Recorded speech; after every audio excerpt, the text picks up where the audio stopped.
Hello everyone. तो आज हम जो टॉपिक करेंगे वो है क्लैडोफोरा।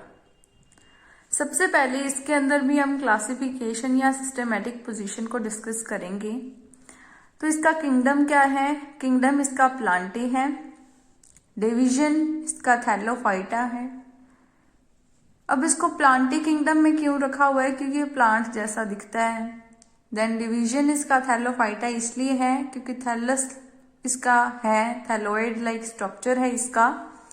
क्लास है इसका क्लोरोफाइसी क्योंकि इसके अंदर क्लोरोफिल प्रेजेंट है। ऑर्डर क्लैडोफोरेरीज। जो ऑर्डर होता है वो जीनस के पीछे क्या लग जाता है? एरीज, क्लैडोफोरेलीज। देन फैमिली के पीछे लग जाता है जीनस के पीछे एसी, क्लैडोफोरेसी। जीनस है इसका क्लैडोफोरा एंड जो स्पीसीज है वो है ग्रेसिलिस। अब मैं आपको कुछ इसके कॉमन स्पीसीज के बारे में बताती हूँ। Cladophora glomerata, Cladophora utricularia, Cladophora crispata, Cladophora fracta. जो जीनस है और जो स्पीसीज है, जब भी आप उसे लिखेंगे तो उसे अंडरलाइन करना है। इस यहाँ पर लिख रहे हो, चाहे क्लासिफिकेशन में लिख रहे हो, चाहे कॉमन स्पीसीज में उसे लिख रहे हो, या कहीं भी इनका नाम आ जाता है, you need to underline that. ठीक है, तो अब हम देखते हैं इनका अक्रेंस, ये कहाँ पर पाए जाते हैं। They can grow in both fresh water and marine habitats. तो ये फ्रेश वाटर में भी ग्रो कर सकते हैं, मेराइन वाटर में भी ग्रो कर सकते हैं। जो क्लैडोफोरा ग्लोमेरेटा है वो फ्रेश वाटर में ही ग्रो करता है, और जो क्लैडोफोरा यूट्रिकुलेरिया है वो मेराइन वाटर में ही ग्रो करता है।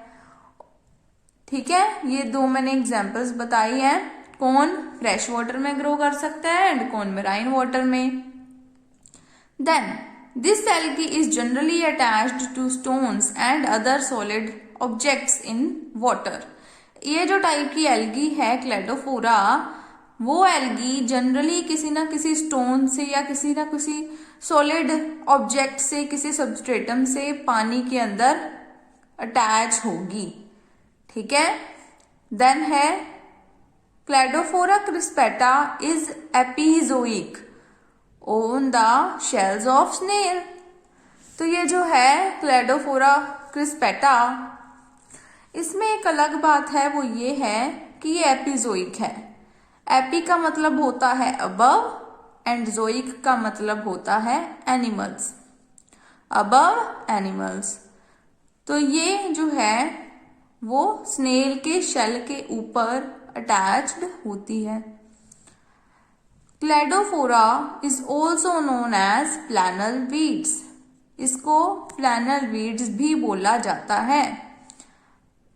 क्यों बोला जाता है? क्योंकि they look like loosely woven woollen fibre. कभी आपने ऊन देखी हो, ऊन के जैसा ही ये नजर आता है, इस वजह से इसको फ्लैनल वीड्स बोलते हैं। Then free floating forms can exist as threads, cushions और बॉल्स। इसकी कुछ फॉर्म्स जो हैं वो फ्रीली भी मूव करती हैं, फ्रीली फ्लोट करती हैं वाटर में। तो वो किस तरीके से एग्जिस्ट करती हैं? थ्रेड्स की फॉर्म में, कुशंस की फॉर्म में, या बॉल्स की फॉर्म में वो एग्जिस्ट करती हैं। Then they permanently freely floating forms are known as aegagropilous. तो जो ऐसी कुछ फॉर्म्स हैं या ऐसी कुछ स्पीसीज हैं जो परमानेंटली ही फ्रीली फ्लोट करेंगी पानी में, ठीक है, उन टाइप की स्पीसीज को बोला जाता है अगैग्रोफिलस। इसका एग्जाम्पल है क्लैडोफोरा प्रोफंडा। क्या एग्जाम्पल है इसका? Cladophora profunda. देन ये टाइप की जो एल्गी है वो पेरिनियल भी होती है, या हो सकती है, या एनुअल भी हो सकती है। पेरिनियल का मतलब होता है जिसका लाइफ स्पैन बहुत लंबा होता है, एक बार ग्रो कर जाए तो काफी टाइम तक वो ग्रो करती ही रहती हैं। एंड एनुअल का मतलब होता है जो एक ही पर्टिकुलर सीजन के लिए ग्रो करे, ठीक है, और उसके बाद वो खत्म हो जाएगा, उसको बोलते हैं annual. Then during favourable seasons this algae grow in bloom and clog small lakes with their cushions और बॉल्स नेम्ड लेक बॉल्स। अब इसका मतलब क्या है जी? जब फेवरेबल कंडीशंस होती हैं, इनको सब कुछ मिल रहा होता है, उस टाइम पर क्या होता है कि ये बहुत ज्यादा ग्रो कर जाता है, और इसके बहुत ज्यादा ग्रो करने की वजह से क्या हो जाता है, लेक्स के अंदर क्लोग, छोटे छोटे क्लोग बन जाते हैं। वो किससे बनते हैं? कुशन से या बोल्स से, जिसे लेक बोल्स कह देते हैं, क्योंकि फेवरेबल कंडीशंस में एल्गा बहुत ज्यादा ग्रो करता है, वाटर ब्लूम हो जाता है, ठीक है, और क्लोग भी बन जाते हैं। क्लोग किससे बनते हैं? लेक्स में कुशंस या बोल्स से बनते हैं, इसलिए इसे लेक बोल्स कहते हैं। अब हम इसका मॉर्फोलॉजी या प्लांट बॉडी जिसे कहते हैं वो डिस्कस करते हैं। Plant body has bush like appearance because its filamentous thallus is highly branched. मैं आपको इसकी डायग्राम्स में भी दिखाऊंगी, बट एक बार इसे पढ़ लो तो आपको ज्यादा क्लियर हो जाएगा। तो इसकी जो प्लांट बॉडी होती है उसकी बुश लाइक अपीयरेंस होती है, बुश जैसी दिखाई देती है। क्यों दिखाई देती है? क्योंकि इसका जो थैलस है वो फिलामेंटस थैलस होता है, मतलब फिलामेंट होती हैं उसके अंदर बनी हुई होती हैं, and they are highly branched, branching बहुत ज्यादा होती है, और इसका जो थैलस है वो फिलामेंटस होता है, जिसकी बुश लाइक अपीयरेंस होती है। सेकेंड पॉइंट क्या है कि thallus is attached to the substratum by means of holdfast. मैंने बताया था कि इस टाइप की जो स्पीसीज हैं, मतलब इस टाइप का जो एल्गी है वो किसी ना किसी सबस्ट्रेटम के साथ अटैच्ड होता है ना, मैंने आपको बताया था। तो वो किस चीज से जो है वो किसी सबस्ट्रेटम के साथ अटैच होगा, that is a hold fast. In some species, small rhizoid-like structures are present at the base of the plant. These rhizoidal branches spread out as stolons. तो ये सब जो चीजें हैं ना वो आपको डायग्राम से क्लियर होगी। पहले मैं आपको डायग्राम से बता देती हूँ, फिर आपको समझ में आएगा, ठीक है। फिर मैं दोबारा से पढ़ के बता दूंगी, आपको क्लैरिटी हो जाएगी। तो पहले इसके थैलस की तरफ देखते हैं। इसका जो थैलस है दैट इज फिलामेंटस, बहुत सारी filaments and they are highly branched, branching भी बहुत ज्यादा है। इस डायग्राम में आपको दिखाई दे रहा है, दिख रहा है ना इस डायग्राम में। देन ये आपको राइजोइड्स लेबल किया हुआ है, ठीक है। राइजोइड्स, राइजोइड क्या होते हैं? नीचे छोटे छोटे राइजोइड लाइक स्ट्रक्चर होते हैं बेस ऑफ द प्लांट में, और फिर इस राइजोइड से ही क्या निकल रहा है, देखो, स्टोलन, ठीक है। फिर इस स्टोलन से ही आगे यंग प्लांट बन रहा है, ठीक है, वही इस पॉइंट में मेंशन किया हुआ है। In some species small rhizoid like structures are present at the base of the plant. Present है rhizoid like structures, then these rhizoidal branches spread out as stolons. अब इससे ही आगे स्टोलन अराइज कर रहा है। These stolons form new upright branches। अब उससे upright branch बन रही है कि नहीं, जिसे यंग प्लांट यहां पर लेबल किया हुआ है, ठीक है। समझ में आ गया ये पॉइंट। देन ये जो राइजोइडल ब्रांचेस हैं, इसके नीचे ही आपको दिख रहा है ये सर्कल से लगे हुए हैं, इसको लेबल किया हुआ है थिक वॉल्ड सेल्स। इन थिक वॉल्ड सेल्स का क्या फंक्शन है वो मैं बता देती हूँ। इनका फंक्शन जो है, ये रिप्रोडक्शन में भी काम करते हैं एंड पेरिनेशन में भी काम करते हैं। पेरिनेशन का मतलब होता है to tide over unfavourable conditions. Unfavourable conditions को ये पास कर सकता है। अब इस पॉइंट को भी पढ़ते हैं। The rhizoidal branches can also give rise to a number of small thick walled cells for perennation and multiplication. Multiplication मतलब रिप्रोडक्शन। नेक्स्ट पॉइंट देखिए, sometimes filaments gets rolled down in some species and give the appearance of a ball like structure. These balls may be as large as human head. The older cells of the filament in the center of the ball undergoes death and decay and thus form a cavity which is filled with gas. These balls are perennial in nature. अब इस point में क्या बताया मैंने आपको बताया था कि जब इसकी फेवरेबल कंडीशंस होती हैं तो क्या हो जाता है, बॉल लाइक स्ट्रक्चर्स जो हैं वो तैयार हो जाती हैं, बहुत ज्यादा वाटर ब्लूम हो जाता है। तो क्या होता है कि जो फिलामेंट्स हैं वो रोल डाउन मतलब इकट्ठी होनी शुरू हो जाती हैं कुछ स्पीसीज में एंड बॉल लाइक अपीयरेंस देने लग जाती हैं। एंड वो बॉल्स इतनी बड़ी हो सकती हैं जैसे एक इंसान का, एक ह्यूमन का हेड हो, इतनी बड़ी भी वो बॉल्स बन सकती हैं। इसमें क्या होता है कि जो बॉल बन गई है, ये बॉल देखो इस तरीके की तैयार हो जाती है, ये बॉल ऐसे बन गई, उसके बाहर जो सेल्स होंगे वो यंग सेल्स होंगे, उसके अंदर की तरफ जो सेल्स होंगे वो होंगे ओल्डर सेल्स। ठीक है, ओल्ड जो सेल्स हैं उनकी डेथ हो जाएगी एंड वहां पर फिर कैविटी बन जाती है और वो कैविटी जो है वो मड, वाटर, गैस, इन सभी चीजों से भर जाती है। और ये जो बॉल होती है ना, this is perennial in nature, मतलब बहुत ज्यादा टाइम के लिए जो है वो चलती जाती है। देन ये जो डायग्राम बनी हुई है ये किसकी है, स्नेल के ऊपर जब ये अटैच हुआ है, एपिजोइक हमने पढ़ा था। देन ये वाली जो डायग्राम है इसमें ये क्या बता रहे हैं, किसी ना किसी सबस्ट्रेटम के साथ ही जुड़ा हुआ है। देन किसी ना किसी सबस्ट्रेटम के साथ ही किस तरीके से जुड़ता है, तो मैंने बताया था होल्ड फास्ट के थ्रू जो है ये जुड़ता है।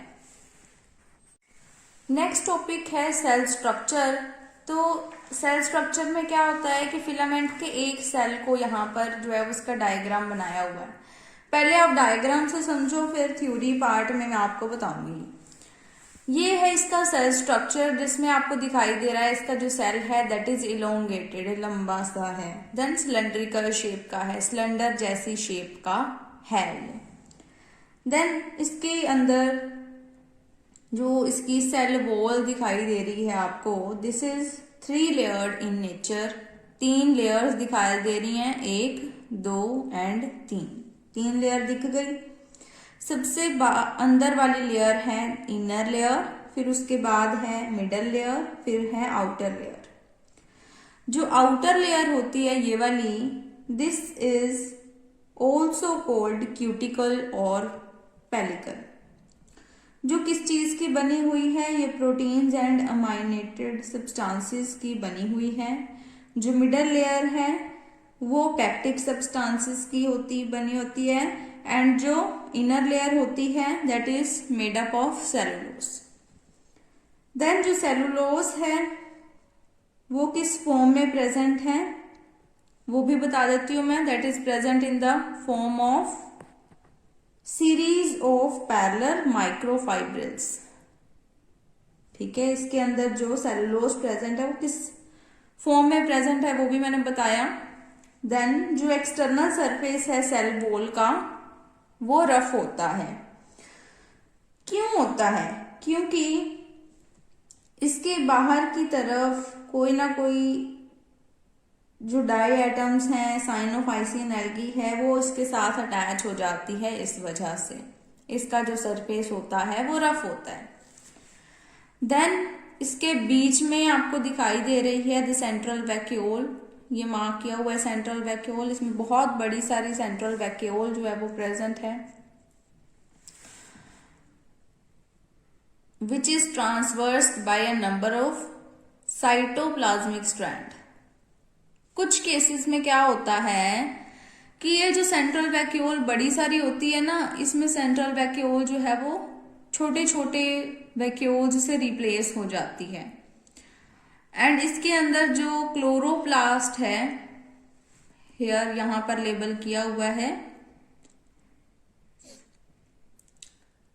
इसके बारे में बात करें तो ये सेंटर में होती है एंड इसके अंदर थाइलेकोइड्स होते हैं, रेटिकुलेट नेचर की होती है। देन इसमें पायरेनोइड्स की बात करें तो जो पायरेनोइड्स होते हैं वो क्लोरोब्लास्ट के अंदर प्रेजेंट होते हैं। इसके अंदर जो भी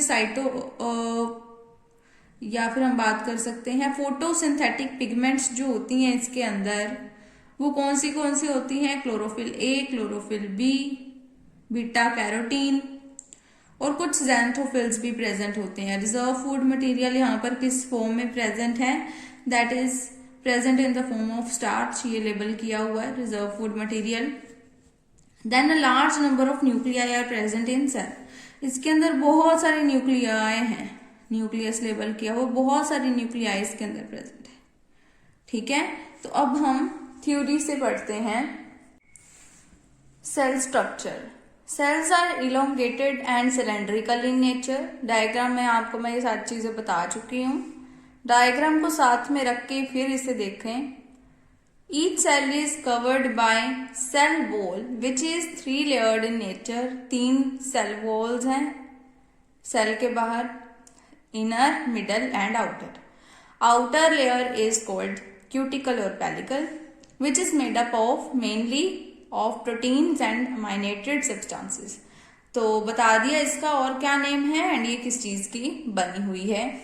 then middle layer is rich in pectic substances. Middle layer pectic substances में रिच है एंड जो इनर वाली लेयर है that is composed of cellulose, cellulose की बनी हुई है।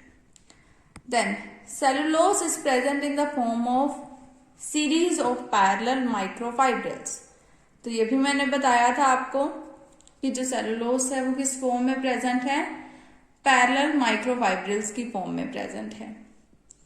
Then the external surface of the cell wall is rough. तो यह भी बताया था उसका सेल वॉल का जो आउटर सरफेस, एक्सटर्नल सरफेस है वो रफ क्यों होता है? That is why some cyanophycean algae और diatoms get attached to it. इस वजह से तो इसके ऊपर जो डाई एटम्स हैं वो अटैच होते हैं। A large central vacuole is present which is traversed by a number of cytoplasmic strands. In some cases, large central vacuole is replaced by small vacuoles. तो कुछ केसेस में बड़ी वैक्यूल होती है, कुछ केसेस में जो बड़ी सारी सेंट्रल वैक्यूल है उसकी जगह पर छोटी छोटी वैक्यूल्स आ जाती हैं। A large massive chloroplast is present in the center which is reticulate in nature and have thylakoids. तो ये जो क्लोरोप्लास्ट है वो बीच में होता है, बड़ा सारा होता है and which is reticulate in nature, reticulate nature का होता है एंड इसके अंदर थाइलेकोइड्स भी होते हैं। A large number of pyrenoids are present in the chloroplast. Chloroplast जो है उसके अंदर पायरेनोइड्स प्रेजेंट होते हैं। देन फोटोसिंथेटिक पिगमेंट्स मैंने बताया था, chlorophyll A, chlorophyll B, beta carotene and a number of xanthophyls ये प्रेजेंट होंगे। Reserve food material in the form of starch ये भी बताया था। And then a large number of nuclei present in each cell, बहुत सारे nuclei cell के अंदर प्रेजेंट हैं। अब बात करते हैं ग्रोथ की। ग्रोथ में भी एपिकल और इंटरकैलरी और बोथ। जो ग्रोथ है इसकी वो एपिकल पार्ट से, ऊपर से, एपेक्स पार्ट से या इंटरकैलरी मतलब बीच वाले पार्ट में, दोनों जगह पर ग्रोथ हो सकती है। Cell divides by forming constriction which finally changes into a septum. तो सेल जो है वो किस तरीके से डिवाइड करता है, वो पहले उसके अंदर कॉन्स्ट्रिक्शन होती है एंड देन सेप्टम फॉर्मेशन हो जाती है। Septum grows both centripetally and centrifugally. जो सेप्टम है वो दोनों तरह से ग्रो कर सकता है, सेंट्रीपिटली भी और सेंट्रीफ्यूगली भी। सेंट्रीपिटली का मतलब है सेंटर से ग्रो करेगा एंड सेंट्रीफ्यूगली का मतलब है साइड से, दोनों तरह से ग्रो कर सकता है। ये सब चीजें जो है आप मेंशन कर सकते हो अपने नोट्स पर, बहुत इंपॉर्टेंट चीजें हमें याद नहीं रहती हैं। Then septum is 2 layered. जिस इसके अंदर जो सेप्टम प्रोड्यूस होगा, जो सेप्टम बनेगा उसकी कितनी लेयर्स होंगी? वो 2 लेयर्ड होगा। अब बात करते हैं ब्रांचिंग की। तो ब्रांचिंग की बात करते हैं। Branching is alternate and lateral. तो आप डायग्राम्स में देखेंगे कि जो ब्रांचिंग होती है इसके अंदर जो ब्रांचेस बनती हैं वो अल्टरनेट होती हैं, मतलब एक यहाँ होगी तो फिर एक बार छोड़कर फिर होगी। अल्टरनेट का मतलब पता ही आपको, उस तरीके से इसके अंदर ब्रांचिंग होती है। लेटरल मतलब लेटरल पोजीशन पर ब्रांचिंग होगी। ठीक है, when there is apical growth they form dichotomy और ट्राइकोटमी। तो जब इसके अंदर एपिकल ग्रोथ होती है, ऊपर से ये ग्रो करता है, तब डायकोटमी या ट्राइकोटमी प्रोड्यूस होती है। अभी पीछे डायग्राम्स हैं, उसमें आपको दिखाऊंगी कहाँ पर डायकोटमी हुई है। Then branching is found throughout the length of the erect system. Branching पूरे सिस्टम में होती है, ऊपर से लेकर नीचे तक सारे सिस्टम में इसके ब्रांचिंग होती है। ये नहीं है भाई ऊपर ही ब्रांचिंग होगी या नीचे ब्रांचिंग होगी, पूरे सिस्टम में ब्रांचिंग होगी। A branch rises as a lateral bulge from the parent cell just below the end cell. The bulge increases in size by the flow of protoplasmic contents of the plant of the parent cell into it. It is then cut off by a septum. In the similar way, it shows dichotomy as shown below. तो क्या बता रहा है, मैंने आपको इसमें बताया था कि ब्रांचिंग जो है इसके अंदर लेटरल पोजीशन पर होती है एंड पूरे इरेक्ट सिस्टम में होती है। एंड यहाँ पर देखो ये लेटरल बल्ज निकल करके आ रहा है, यहाँ पर पेरेंट प्लांट में आ रहा है ना। तो फिर इसका धीरे धीरे क्या होता है, साइज इंक्रीज होता है एंड साइज इंक्रीज होने से उसके बाद इसके अंदर सारे प्रोटोप्लाज्मिक कंटेंट्स जो है इसके अंदर आ जाते हैं। देन सेप्टम ले डाउन हो जाता है, इससे सेप्टम जो है वो पेरेंट सेल से अलग कर देता है। इसी तरीके से ये जो नीचे यहाँ पर शो किया हुआ है डायकोटमी, ठीक है, इस तरीके से डायकोटमी भी हो जाती है। तो जो नेक्स्ट वीडियो होगी उसमें हम रिप्रोडक्शन इन क्लेडोफोरा डिस्कस करेंगे। आज का लेक्चर अगर आपको समझ में आया है तो इस वीडियो को लाइक और मेरे चैनल को सब्सक्राइब जरूर कर दीजिएगा। Thank you.